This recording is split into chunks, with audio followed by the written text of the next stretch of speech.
नमस्कार, royal kitchen कट्टा या यूट्यूब चॅनेलवरती तुमचं मनापासून स्वागत आहे। आज आपण बनवणार आहोत मस्त अशी खुसखुशीत, कुरकुरीत आणि अजिबात तेल न पिणारी तसेच खाताना देखील घशात न अटकणारी कोथिंबीरीची वडी। यासाठी इथं मी एक मोठ्या साईजची कोथिंबीरीची जुडी घेतलेली आहे। कोथिंबीर चिरण्याआधी मी त्याला स्वच्छ धुवून नंतर कपड्यामध्ये सुकून घेतलेले आहे। आता आपल्याला ही कोथिंबीर एकदम बारीक चिरून घ्यायची आहे।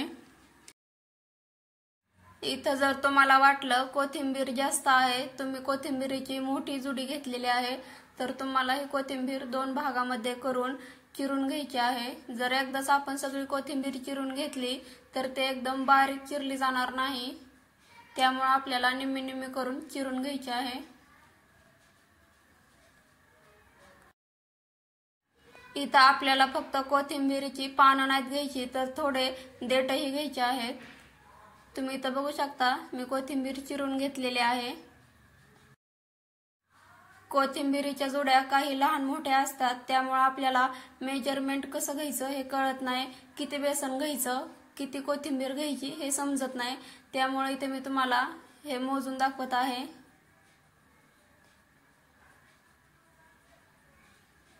इथं तुम्ही बघू शकता आपल्या 2.25 वाट्या कोथिंबीर भरलेली आहे।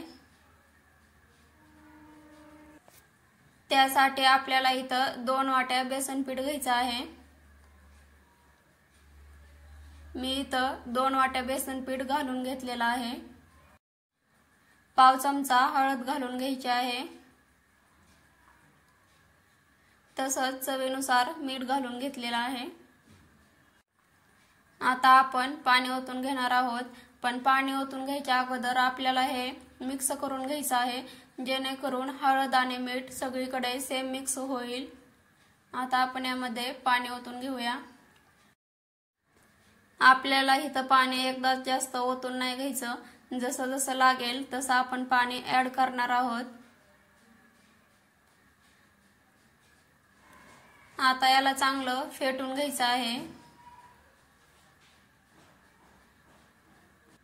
इथं तुम्ही चमच्याने किंवा हाताने फेटून घेतलं तरी चालेल, पण यामध्ये एकही गाठ राहिली नाही पाहिजे, अशा पद्धतीमध्ये आपल्याला हे फेटून घ्यायचं आहे।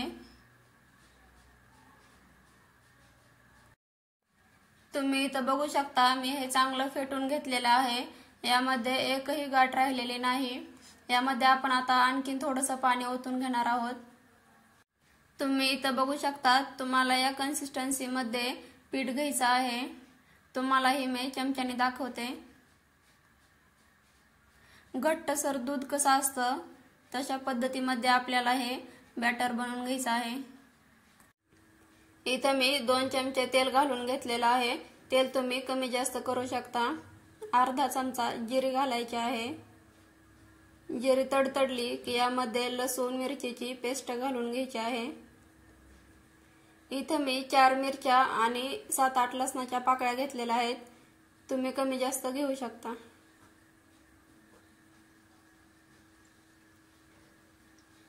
आता यामध्ये आपल्याला 1 चमचा गरम मसाला आणि अर्धा चमचा तिखट घालणार आहोत। इथं तुम्ही फक्त तिखट किंवा फक्त मिरची घालू शकता, मी दोन्ही घालून घेतलेला आहे। आता याला आपण चांगलं परतून घेऊया।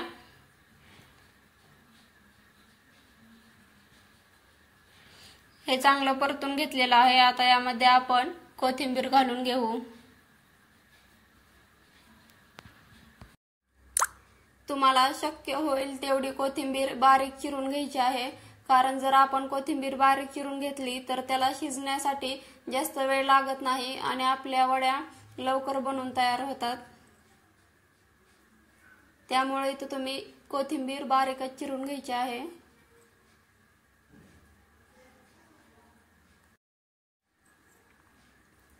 जर तुम्ही माझ्या चॅनेलवरती नवीन असाल तर चॅनेलला लाईक, शेअर आणि सबस्क्राइब करायला विसरू नका। या वड्यांची खासियत म्हणजे या वड्या झटपट बनतात आणि आठवडाभर टिकतात, त्यामुळे तुम्ही या वड्या आठवडाभर खाऊ शकता।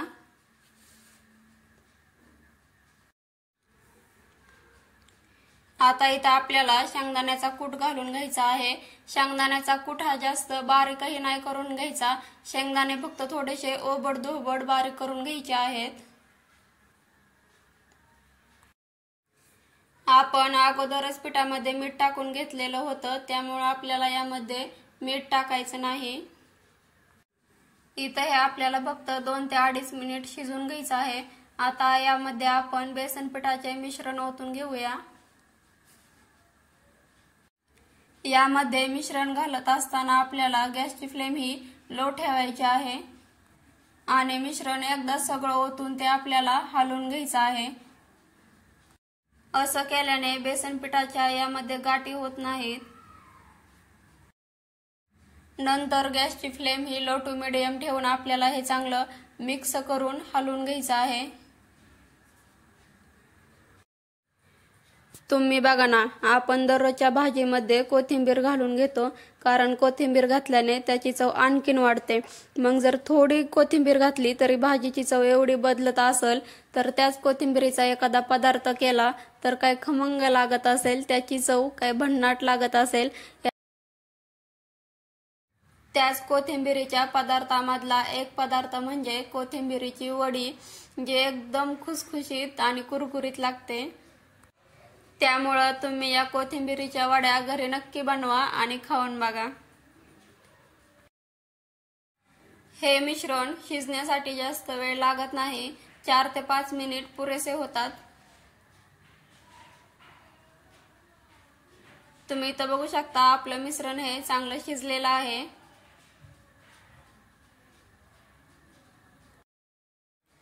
इथं हे चांगलं शिजलेलं आहे, याचा घट्ट गोळा तयार झालेला आहे। आता आपण याला एका ताटामध्ये काढून घेऊया। हे मिश्रण काढण्यासाठी तुम्ही इथं ताट वापरू शकता, ट्रे वापरू शकता किंवा प्लेटही वापरू शकता। आता याला आपल्याला तेल लावून घ्यायचं आहे। तेल लावल्यामुळे आपली वडी खाली ताटाला चिकटत नाही। हे मिश्रण आता आपण ओतून घेऊया।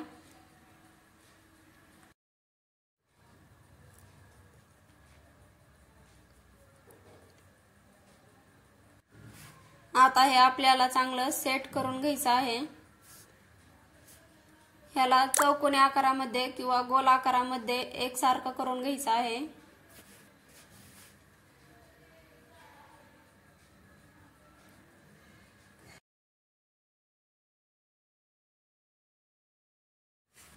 आता थोडंसं थंड झालं की आपण याला हाताने सेट करून घेणार आहोत। तुम्ही यावरती तीळही घालून घेऊ शकता, जर तीळ असतील तर तुम्ही घालून घ्या, नसतील तर नाही घातलं तरीही काहीच प्रॉब्लेम नाही।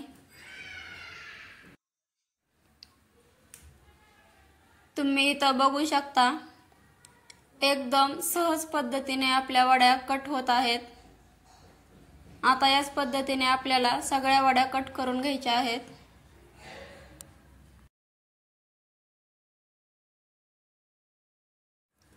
तुम्ही इथं कोणत्याही आकारामध्ये वड्या कट करून घेऊ शकता। तुम्ही बघू शकता मी वड्या कट करून घेतलेल्या आहेत।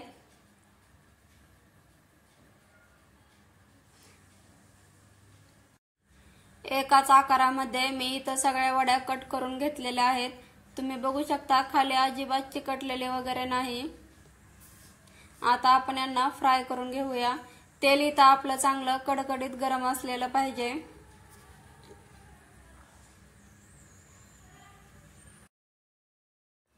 जर तेल चांगलं गरम करून घेतलं तर आपल्या वड्या ह्या खाली चिकटत नाहीत।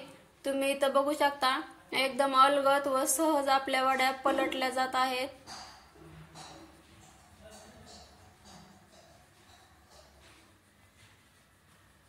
आता 7 ते 8 मिनिट मीडियम फ्लेमवरती आपल्याला या वड्या फ्राय करून घ्यायच्या आहेत। हलकासा बदामी कलर येईपर्यंत याला आपण फ्राय करून घेणार आहोत। तुम्ही इथं बघू शकता कलर याचा बदललेला आहे।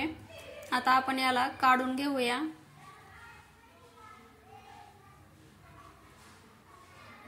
त्यासाठी आपल्याला इथं एक टिश्यू पेपर किंवा बटर पेपर घ्यायचा आहे, त्यावरती आपण या वड्या काढून घेणार आहोत। तुम्ही इथं बघू शकता बिना तेलकट खुसखुशीत आणि कुरकुरीत आपल्या या वड्या बनवून तयार झालेल्या आहेत। मग कशी वाटली माझी ही रेसिपी कमेंट बॉक्स मध्ये नक्की सांगा।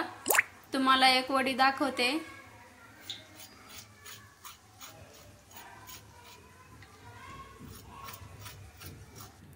बघा झालेले आहेत का नाही एकदम कुरकुरीत।